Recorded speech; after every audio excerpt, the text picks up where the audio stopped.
Manchester City versus Arsenal. That is the game we are going to build up, as you can see from the thumbnail and the title. This one is a big one. Arsenal fans, how are you feeling? Manchester City fans, how are you feeling? Neutrals, how are you feeling? Liverpool fans, you're certainly not neutral for this game. I want to know how you're all feeling as we look ahead to a potential title decider. The master facing his student. Will the student become the master? Or will the master take control like he has done previously, like they did do last season? We're going to be looking at all of these things, the records, potential lineups, and of course, we're going to be spending quite a bit of time in this tactical preview show looking at the setup of both teams, how it's going to be an intriguing battle tactically, how I think it's going to play out, my thoughts and the key battles within this match. Guys, Arsenal versus Manchester City doesn't really get much bigger than this. Let's get into it.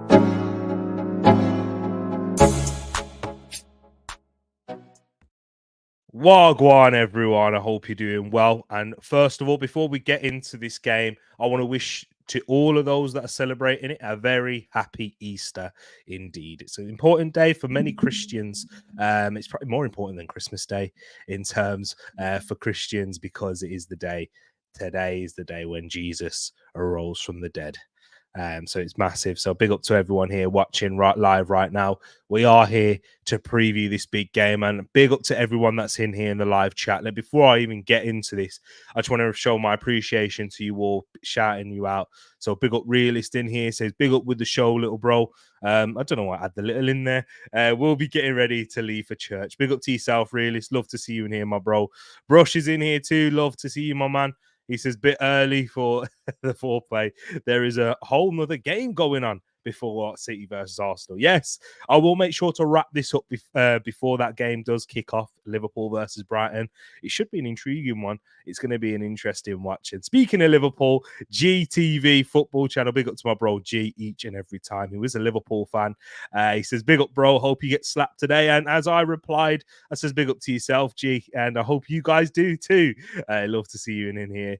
Big up my bro Pax in the place. He says, hey, yo. As long as it is not a draw. Big up to yourself, Pax. Love to see you in here, my man. King is in the building too. Says big up T, big up the community. I am so excited for this time of the year. For so many years, this was a dream far, far away. Now we are here. Embrace the moment. Good, and big up to yourself, King. Absolutely agree with every single word that you have said right there. And I share the same thoughts and feelings. And I was wishing that we could be in this position, challenging for the biggest trophies, not just in one competition, but in multiple. And that's what Arsenal are doing right now. Big up to yourself, Luke, in the building here. And yeah, I'm sure you as well as King, experienced a lot more happier times supporting Arsenal where we were in these positions. And we came out victorious, especially in the league against tough competition from Manchester. But here we're going to be focusing on the blue side of Manchester, the current Premier League winners and title holders. And yeah, let's get into it right now. I'm just spat everywhere. Crazy. How am I feeling, guys? How you guys want to know how I'm feeling first, going up to the game, we are what?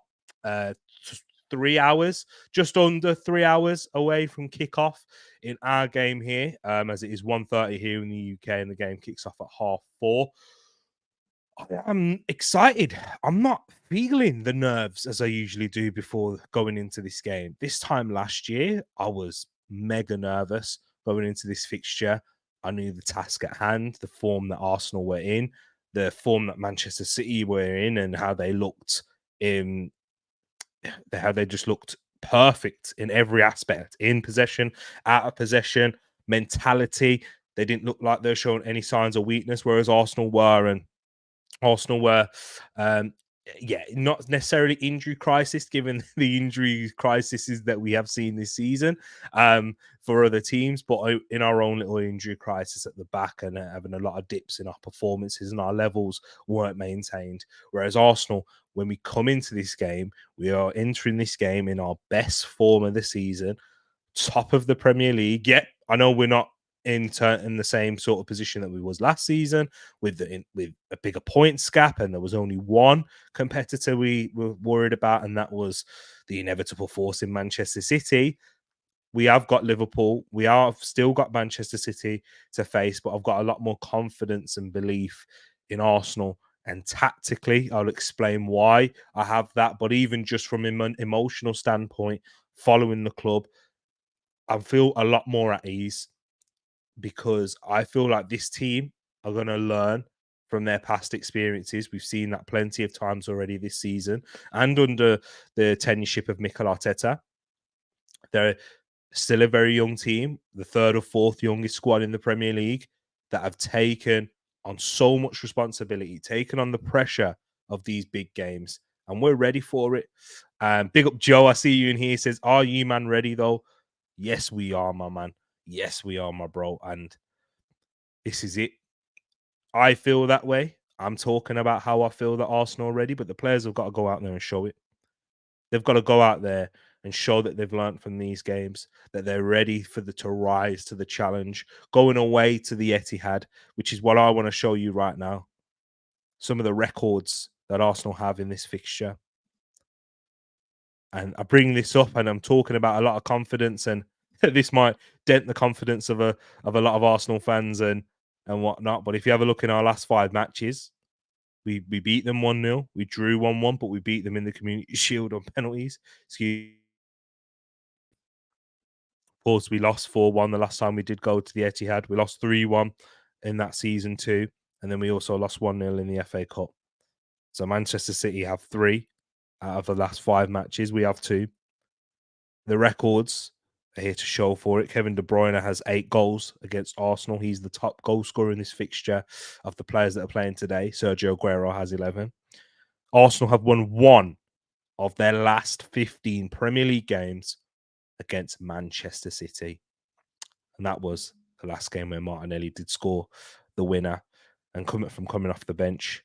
And 2015 was the last time that Arsenal won at the Etihad and completed the double against Manchester City. I know a lot of people know that statistic of when the last time Arsenal won at the Etihad, it was in 2015. But that season, we also completed the double against them. We beat them at home and we beat them away. Arsenal have the opportunity to do that here today if we go and grab a win. So, people, let me know your thoughts. We're going to get right into the tactical battle right now. Guys, hit that like button if you haven't done so already. Subscribe if you are new. Let me know if anything's going on and if you can hear me this time, because we did have issues in the Premier League preview show where I didn't have my mic on mute. But let's get into it. Let's get into it. So what I've got right here, right now for you people is numbers. Okay, we're going to be talking about who's going to play, who's going to start for Manchester City, for Arsenal, given the injury doubts going into this game and whatnot. But what I've got right here is the first thing I'm looking at is Manchester City in possession in their build-up phase.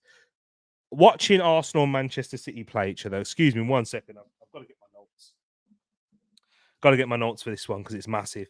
Watching Arsenal versus Manchester City over the years hasn't necessarily been an entertaining spectacle where there's chances back and forth, where you're seeing the likes of Man City play Liverpool. It's a lot more of a hectic game, end-to-end sort of basketball transition sort of match, just because that's how Liverpool want you to play. Manchester City have the ability to do that, and they are also strong in exploiting spaces, having the likes of Kevin De Bruyne, Haaland to exploit those spaces, the 1v1 battles you get with Phil Foden, Bernardo Silva, Jack Grealish, Jeremy Doku, the likes of there, where they back themselves. With this Arsenal versus Man City game, it is a lot more of a chess match. It's a lot more of a tactical battle where there's so many changes in these games, and Arteta alluded to this in after the Manchester City game in the Community Shield, where there was over 43 different formations within that game. And Man City and Arsenal are very clued up in this, and I think that Pep Guardiola and Mikel Arteta, Pep Guardiola number 1, of course, but they are the 2 smartest managers tactically in this league that have so much innovation in terms of how they build up, in terms of how they work within their mid block, how they like to defend. The variations that they have is incredible. And when and Man City with the talent that they have, and Arsenal with the tactical flexibility that we have with our players, it allows us to see so many different changes. And this is what I wanted to bring up with you here, this tactical one. So Man City in build up, the goalkeepers are so important in this. As it'll be so interesting to see what happens and how Man City will try and do with this, because what we're so used to seeing is, as you see here, number 25 is usually number 5 in John Stones, who will step up out of the centre-back position from that left side, move on into either in there or switch across with Rodri. They're so fluid in how they do this. But I've got number 25 here, and I think Manuel Akanji is going to be taking that role here today. We've seen him do this previously, but he's nowhere near as comfortable, nowhere near at the level of John Stones within this role, who can evade pressure with the ball with his back to goal, being able to sustain and keep possession and play little ones around the corner, 1-2 with Rodri, and then even has the ability to progress the ball through carrying himself. Akanji doesn't quite possess that, but Pep Guardiola has shown to do this a lot and shown a lot of trust in Akanji in this situation. So it's going to be a massive opportunity for Manuel Akanji here to try and do this and to try and take on what Pep Guardiola really wants him to do, or what we have seen Pep Guardiola do previously is play Rico Lewis. Rico Lewis, who is more comfortable than Manuel Akanji in those central areas, who does have the agility and the technical ability to work his way out of tight situations and the intricacies, and very comfortable in possession with his back to goal or with his or when he's facing up, and he has the ability to the quick burst of acceleration to drive and change direction. But I don't think he will do that because of the physicality that Arsenal do possess. What you lose with Rico Lewis is at 5'7". Arsenal will try and take advantage of that when we have possession ourselves. And I've got Kai Havertz, of course, starting for Arsenal. I'm going to talk more about who could play and those things here, but I wanted to show this, and I think it's going to be a key element in terms of if Arsenal can get any joy. What I watched from Arsenal in our previous games, having a look at it back, I did have a watch on Friday and yesterday in terms of how Arsenal played against them. Arsenal aren't as aggressive in their press when we play against Manchester City. We kind of set traps and our pressing triggers, and that's what we've done. And we did it against John Stones and Rodri in the Community Shield. Without Rodri, John Stones was massive and key and important. And as you saw him partner up with Rico Lewis at the Emirates, Arsenal weren't just flying forward, trying to press at every moment. As soon as Ederson played that ball either to Rodri in this position here, Arsenal were tight. It was a lot in the Community Shield. It was, in fact, Declan Rice who was pushing up further. But I think that's going to be intriguing today from an Arsenal perspective, because Declan Rice in the Community Shield had Thomas Partey alongside him. Thomas Partey, when he's fit and firing, of course, is very athletic, able to cover the ground. He did it by himself last season a lot of the times, and he's someone who has that sort of athleticism. Whereas Jorginho, in big spaces, that's something that's not his strength. Jorginho is very good at anticipating and winning the ball back and reading where the opposition is going to go, and he's very good at doing that and regaining possession. But when it's in terms of covering large distances, that's the vulnerability that he has. That's why I think this is intriguing to see what Arsenal do today. I've got Declan Rice when in build-up being a little bit deeper. And then I've got Trossard. Whether it's Trossard or Martinelli, that's not the most important thing. We'll talk about the lineup, and I'd like to hear your thoughts and who you think we should start. I think that Declan Rice is going to have a key job in watching and marshalling. I've got David Silva, Bernardo Silva in this area too. And this, again, adds to the tactical flexibility that Manchester City have, because I've got Akanji inverting in this position here, which is what both managers like to do, whether it's from the centre-back or from the right-back. I think Akanji will be playing at right-back today alongside with Josko Gvardiol at left back because of the 1v1 wingers that Arsenal have. But Pep Guardiola, with this team, can easily just move to a straight flat 4 and do what he did against Arsenal last season, which caused us so many problems, and use Bernardo Silva to drop in deeper in this position here. And have a look at Manchester City's layout here with the in possession guys. Let's say Ederson's got the ball in here. This is what Manchester City did against Arsenal at the Etihad last season. And Arsenal couldn't cope with it, of course. We didn't have Saliba. Rob Holding was in this position here. Gabriel was still here. But what Manchester City did and caused us so many problems with their build-up. Do you want to know what it is? And it's the most... And you guys, are you ready for the key nugget in here? You're not going to believe it.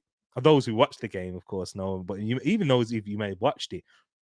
The bit of tactical genius that Pep Guardiola did was hit the ball long.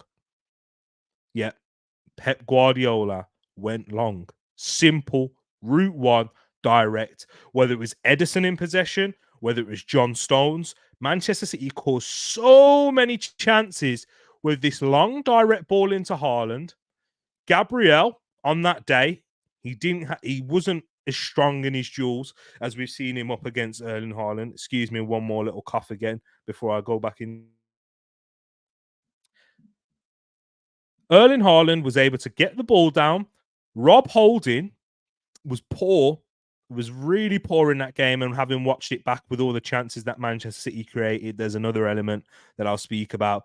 But Erling Haaland got the better of Gabriel, laid it off to Kevin De Bruyne. And as we saw with the first goal, Kevin De Bruyne just ran through. This was actually Rob Holding. Yeah, it was Rob Holding that was up against Haaland in that situation.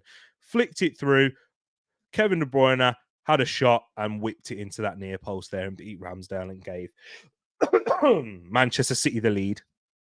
So what Manchester City did, and they also did it at the Emirates as well, they just went long.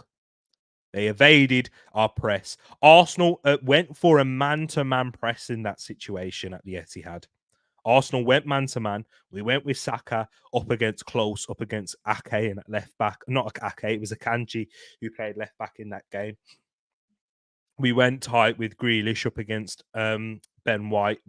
We went man-to-man in all areas. Xhaka and Partey. Partey didn't also have a good game. And that's why I think it's so important in terms of what Declan Rice is going to be doing here.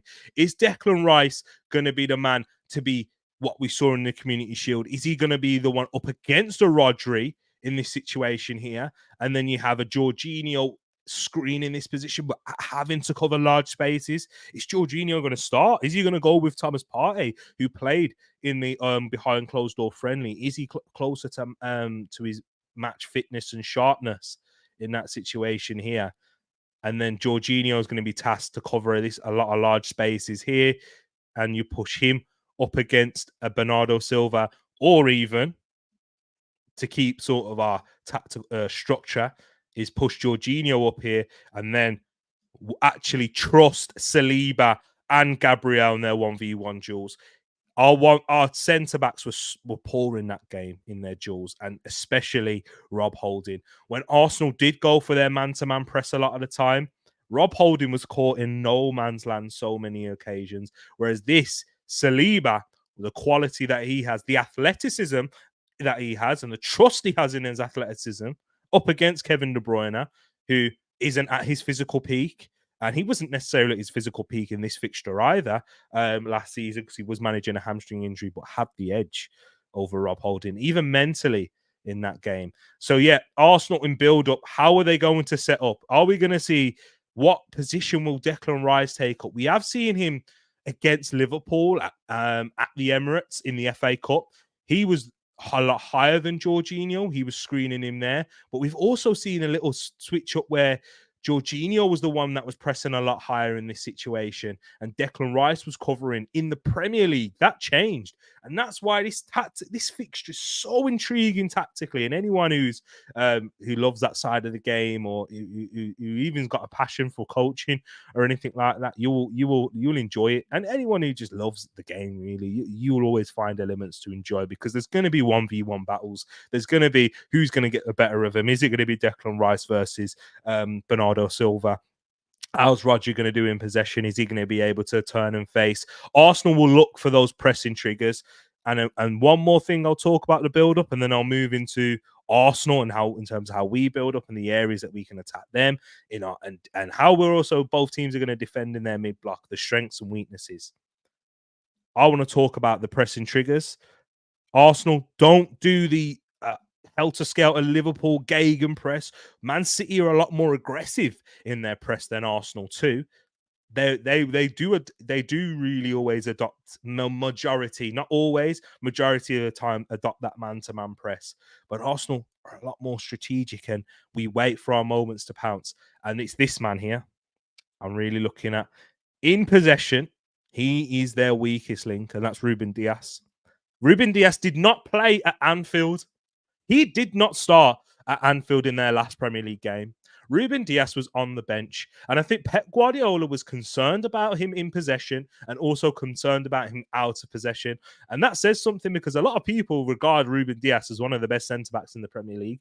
And yes, he is to an extent. And he's very good in his duels. He's a very good defender. He's a proper old school defender in that sense. But he's not the quickest.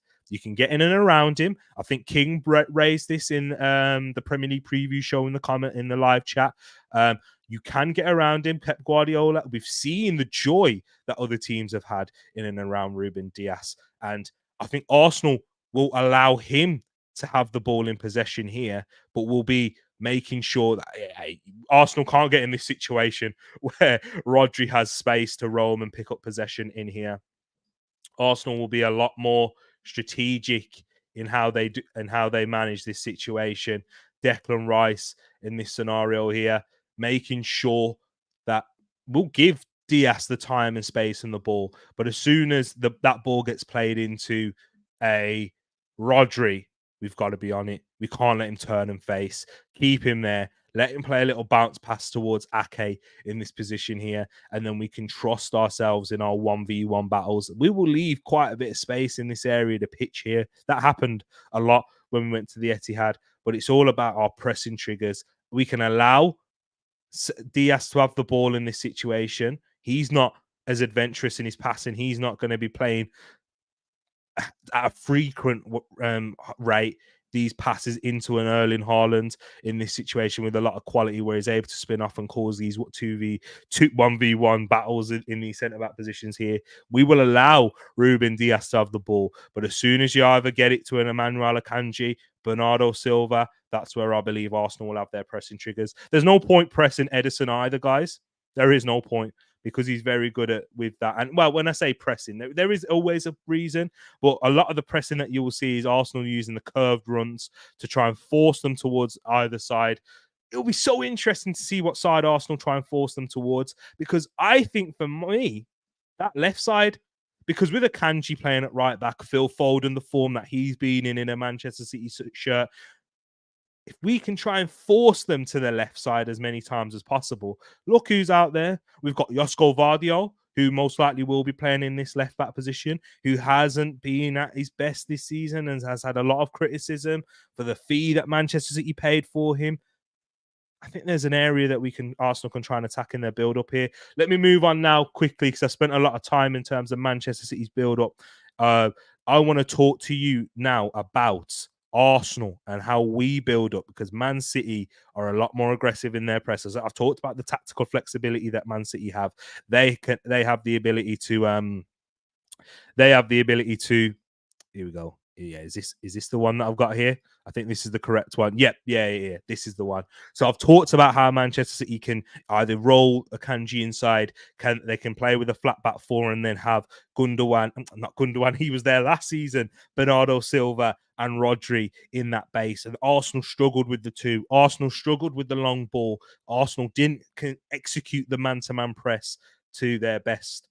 But Arsenal and build up, Man City are one of the other best out of possession teams in the league. Very aggressive in their press. And this is what I've got Arsenal here in this position where we have possession with our goalkeeper. Very comfortable with the ball at his feet. A lot more comfortable than Aaron Ramsdale in this situation. We saw last season, Arsenal, we struggled to build up. We struggled to maintain possession and work our way into the Manchester City half. And then whenever they did, we did get there. It was a lot. We didn't have the numbers to be able to support in the attack. So Arsenal, how do we set up in this situation? I think it all goes down to, and we look at that left back position. Who starts at left back? I want to know your thoughts in the chat, guys. Who starts at left back for your team?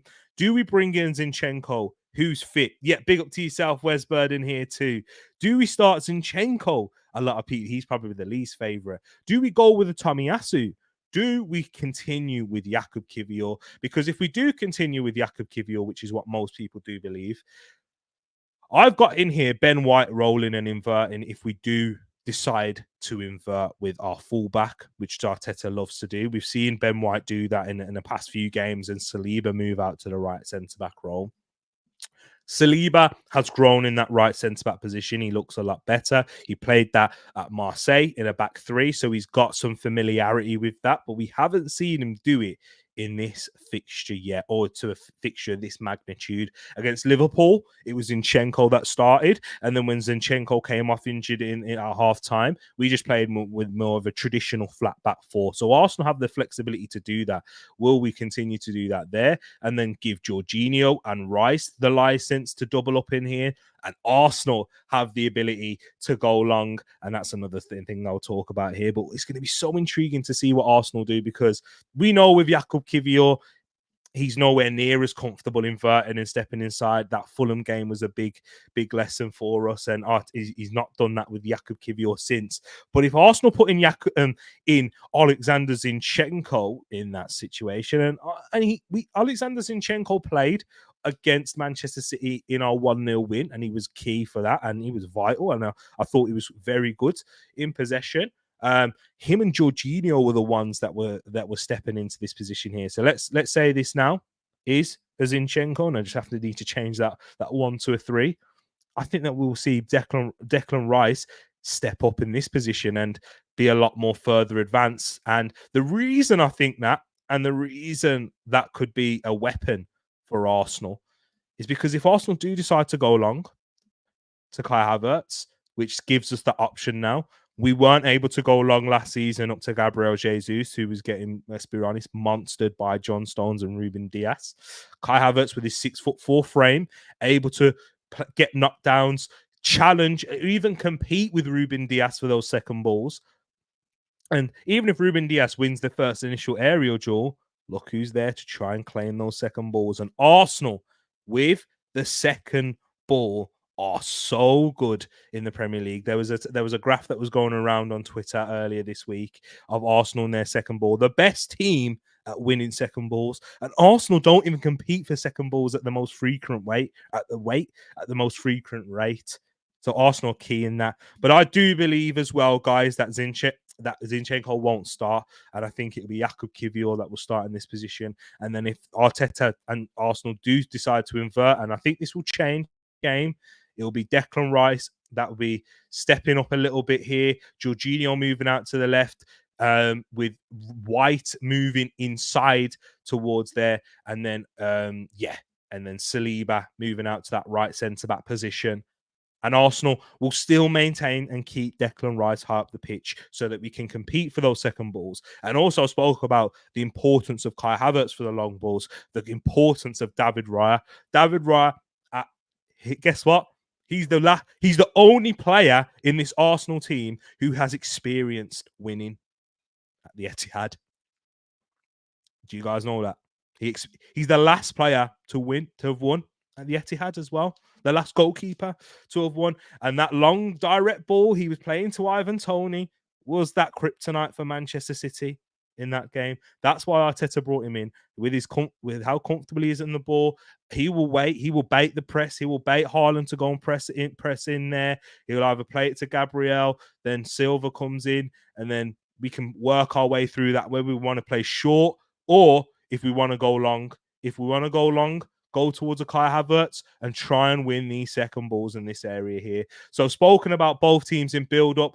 I haven't really got enough time to go in terms of the mid-block right now, but that is going to be so important. I think the build-up is going to be key for how both teams perform in this here. Of course, the mid-block and taking of chances in both areas. But I just want to bring to you now, what I want to bring to you now is the potential strengths and weaknesses of both teams. So people, don't go anywhere. Let's get into it. Yeah, there's the strengths and weaknesses into both teams after this little short break.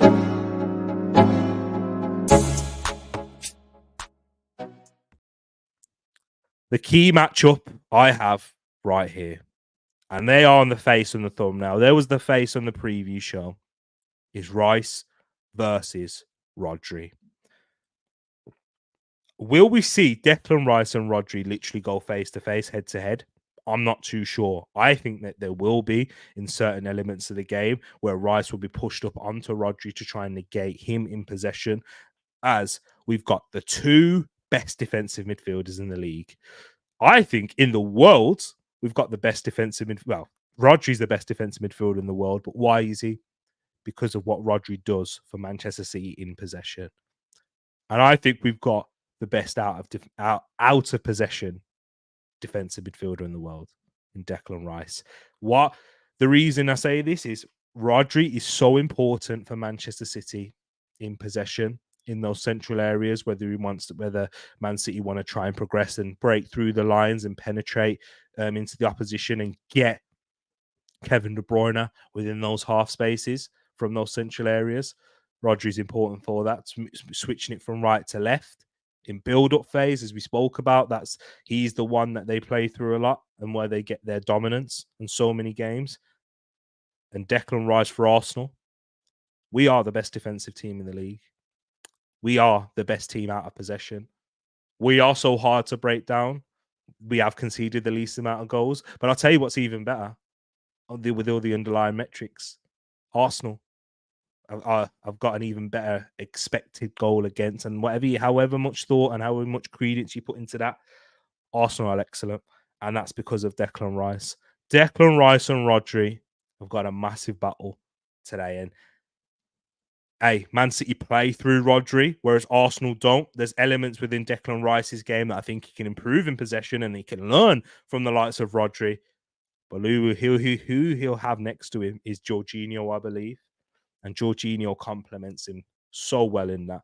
Rice covers for Jorginho in terms of what Jorginho lacks, and Jorginho covers for what terms of Rice lacks. And I don't think it's necessarily technical ability with Rice, because we've seen him play those penetrative passes. We've seen him progress the ball up the pitch. He has the ability to dribble and drive. He can show his personality in that sense, and he's not afraid to do so. I just feel he needs to be a bit more confident in doing that. And after this season, I think we'll see another level from Declan Rice in possession.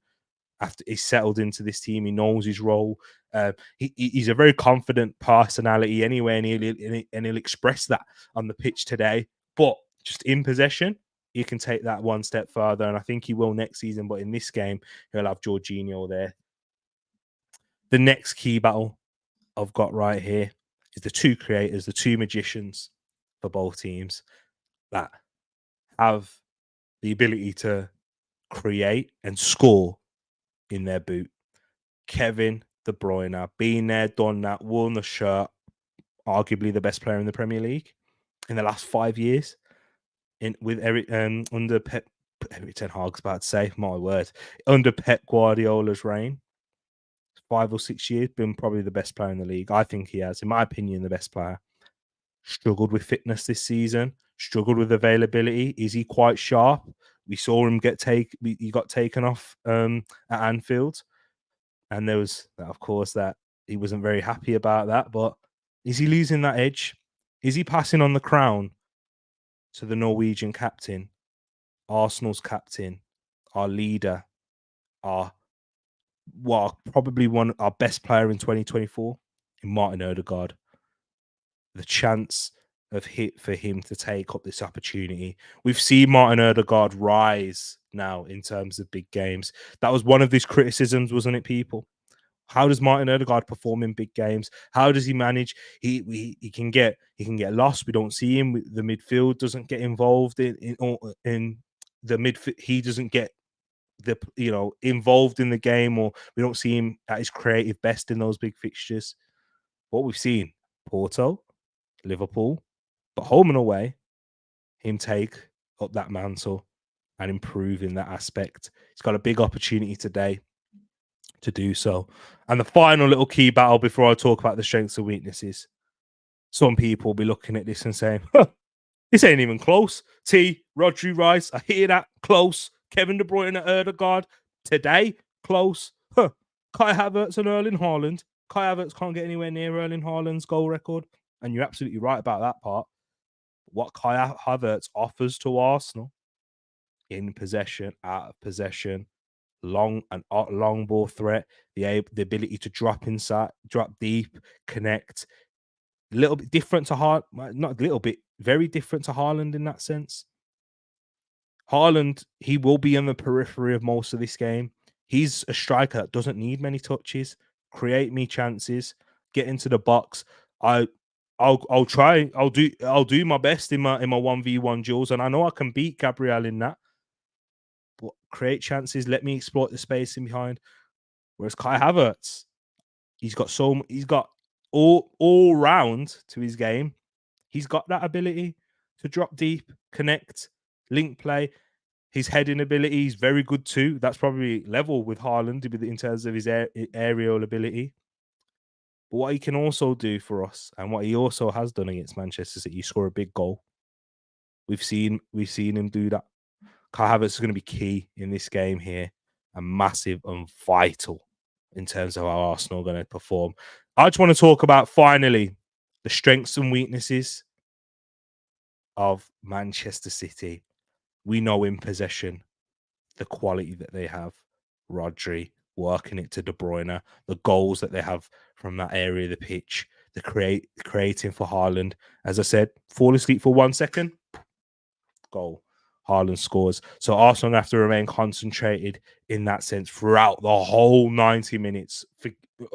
Let's say this game goes to 100 minutes, including the added time in the 45th minute and in the 90th.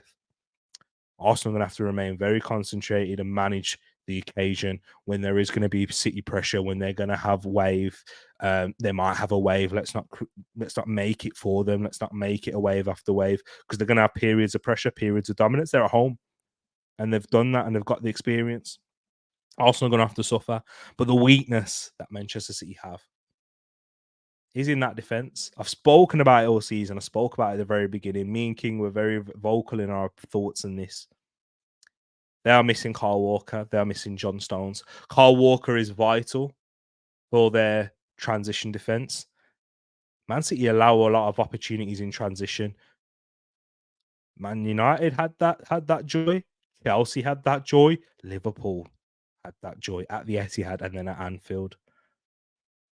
That's where Arsenal can create problems. But Arsenal can also create problems of their own if they're not careful in transition. Because if Arsenal try and seize the opportunity and trying to exploit the space that Man City leave in behind with our wide players, with our midfielders, and Arsenal give it away, we create a transition opportunity for Manchester City with the likes of Kevin De Bruyne, with the likes of Erling Haaland, and the form that Phil Foden is in. If we give them space and we turn over the ball there, we could be in trouble. I think that's why Man City allow that to sort of happen. They trust themselves to win those battles more times than they lose. But they're coming up against an Arsenal team that thrive in that we have the speed, the directness, we have the goal scoring ability from our so many different areas of the pitch. Our front three, our midfield three can score. Our centre backs can. Even our fullbacks of late have done that. I think that's going to be so important and vital for that. And can Man City exploit our weaknesses in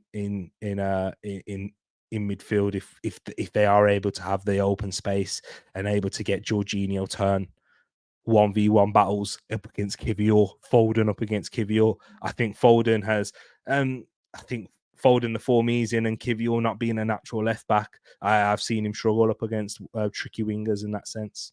And I think most fullbacks will struggle against Foden. Who is Jack Grealish going to be playing on the left? I think Jack Grealish is important for Man City because of the players that they've lost now. So his importance has risen. Doku's a different type of winger. He's a lot more direct, but he's a bit of an enigma. You don't know what you're going to get with him. End product's not always quite there. He's very young still. He's still got to learn and grow in that sense. And Welbeck's given Liverpool, given Brighton the lead. So I need to switch this game on. But guys, let me know your thoughts. Before I do go, I want to hear your thoughts in the chat because we've got plenty of people in here and I love it. And I love it. And I want to hear your thoughts. So, yeah, I said half an hour, but turns out this is going to be a little bit longer. Let me scroll right up. Okay, let's see. Luke says, I'd love for another Overmars moment. Likewise, in 98, there was still lots more football to be played if we did. Yeah, exactly. Very similar in that sense. Kings brought up the 01-02 season for the first time, maybe since 01-02. We have a squad full of fit players. Pep, Rodri, Virgil, and Mikel have spoken about how important it is to have a full squad. And we do. It's massive. Yeah, and that's another thing. The bench. The bench is going to be so important, like it was at the Emirates. The bench won us the game. Martinelli come off the bench. Tomiyasu came off the bench. Thomas Partey and even Kai Havertz, and they were all involved in the goal. Have you got bigger fish to fry? No, we don't. We are the big fish. We are the big fish now. We'll be frying. We're frying Man City. I don't know. I was poor. Hope you're ready, bro. Us Man United fans need your help after that yesterday's performance. Hey, trust me. Let's hope we do. Let's hope we do. Help from Arsenal? No, thanks. Need Brighton to do something. Man United fans here in the chat. Luke says, will be fascinating to see the tactical battle today. You just know Pep will have something up his sleeve. Absolutely. Absolutely, Luke. And you know Mikel Arteta will too. I've just explained how I think this is going to go. Mate, it could go completely differently. I didn't expect Man City to go so long and go with just a base 2 when we played them at the Etihad last season. I didn't expect Declan Rice to be so far up the pitch when we played them in the Community Shields. But yeah, man. Great. Yeah, so things can change. Afternoon to yourself and good afternoon to Mr. Wesbird here too. I haven't given my prediction yet. I'll give you mine in a bit. My biggest fear of this game is Pep. It's not often he will lose 3 games against the same coach in the same season, but that City midfield and backline is not elite in defense. Yeah, exactly. I hear you. Is that a smoke alarm going off? I do apologize if you can hear that, guys. But yeah, I hear you. I hear what you're saying. Thomas Tuchel has a pretty good record up against him, and that's again, a coach who has his tactical battles, and I think Arteta's very smart in that, and he'll know what Pep will do, and he'll be able to change it very quickly. It's going to be a tough battle going to the Etihad, of course, and doing that. It should be a close game, 1-1 or 2-1 to City. Luke thinks, I think the most likely, that's the most likely result. I'll be gutted if we end up losing by 4 or 5 again. Yeah, Luke, exactly that. Both our goals against City were deflected, so I'm aware we have used up all our luck, King. Let's have a look. But guys, I am going to start. I'm going to wrap it up here with my prediction and how I think it's going to go. I think Arsenal are going to win by 2-1. Do Arsenal need to win? No. A draw will suffice. Even if Liverpool go on and win, a draw will suffice. Will Arsenal?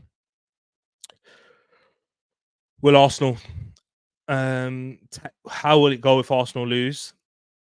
If Arsenal lose, I don't think it's the end of the world, but it's advantage Man City. Man City are in control, and we're third favourites. We're third favourites going into the game anyway, and for the title. But it's a must. I do feel like it's a must not lose for our title hopes and aspirations to keep us within the driving seat, keep us above Manchester City. That's the most important thing for now, because they are the biggest threat for me. I know Liverpool is saying that. Yeah, Liverpool are a massive threat themselves. And by saying Man City is the biggest threat, it's not me underestimating Liverpool. It's me looking at Man City, the experience of doing this so many times. If they get momentum, it could be curtains. But guys, Let me know your thoughts. I just want to go through a few more comments because there's so many, and I really do want to see this. The narrative that Odegaard goes missing is lazy analysis. I know those aren't your thoughts, Tereak. Yeah, exactly. You know that's not my thoughts. It is very lazy to say that Odegaard goes missing. King says, I would prefer Tommy, Kivior, and Zinni in that order. Yeah, I would prefer Tomiyasu at left back too. So does Luke. Says if Tomiyasu is fit, I'm starting him. I agree with Luke and King in that sense. Wesbird says shame to drop Kivior though, as he's been very good, but Tommy is a big game player, and Arteta likes him for that reason. Exactly. A draw at the Etihad would be a good result, but it probably means we have to go to Spurs and Old Trafford and win. Absolutely. Yeah. A draw means that we'd have to go to both of those places and win. And it Spurs is difficult because of how the fixtures are there, and Old Trafford is difficult because of our record there. But records are there to be broken, like today's one is. And yeah, should be exciting. Should be an exciting end to the season with so many big fixtures. Hey, King, appreciate that message, my man. Love that. It says, wonderful show, T. You're a special talent. Thank you, my man. Something that I'm growing into. These weren't the best in terms of fluidity yet. It's the first time I've done this since last year, to be honest. So yeah, thank you, King. I need to bring this more on a regular basis so I can get him off low, add new things, and timing's a bit better, and get my words out a little bit clearer too. But I really do appreciate it, King. Thank you guys for watching. I will be bringing you a match reaction show. I'm going to be on DG's channel on Deluded Gooner from 7 p.m. So depending on when the game finishes, when the match reaction will come out, it'll either come out straight after the game, or it could come out later on tonight. I think it maybe do it later on tonight when it's settled a little bit and I can hear your thoughts. And guys, if you want to get involved in the show as well, let me know. I'll be happy to send the link out later on for the match reaction so I can hear your thoughts. There's not enough me just talking. I do that a lot on this channel already, but even if you don't, if you just want to be in the comment section, I'm more than happy with that. And we can still discuss the game, of course. But yeah, did tell you about the Chelsea draw. You could smell it. You definitely did indeed. Oh, I appreciate you guys. Yay, you're getting me emotional. You're getting me emotional. Thank you, Luke, as well. Mr. W thinks we need to win today, and that's a big ask at the Etihad. Mr. W, we need to not lose. If we grab 4 points from City in this season and 4 points from Liverpool, that's not where the league title will be lost. The league title will be lost, won or lost, at Spurs, at Old Trafford, and the other games in between. We may be looking back at the Fulham games in particular, and I was talking about this with Luke on Twitter probably like an end of the year in 2023. Those Fulham games, they killed me because we picked up 1 point out of 6, but no point harping on about that now. Let's be positive. Let's go and look forward to this game. And guys, we're going to be here. And look, Luke, when you say that, my bro, I'm quietly confident we won't lose today. Hey, that's going to make me even happier. Great stuff as always, Mr. T. And take care, everyone. Smash the like button on the way out. Big up to yourself. Big up to you. Thank you for that nice message there as well, Wesbird. I appreciate that. Winning at the Etihad will mentally lift us and make us favourites, in my opinion. Come on, Arsenal. Exactly.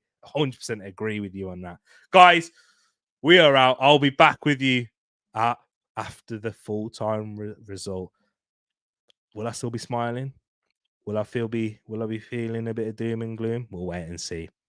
I'm very confident. And I'm going to end it with this smile right here. Come on, Arsenal! Take care, guys. Thank you for being in here. Like the stream. Don't forget, subscribe if you're new. And we're out.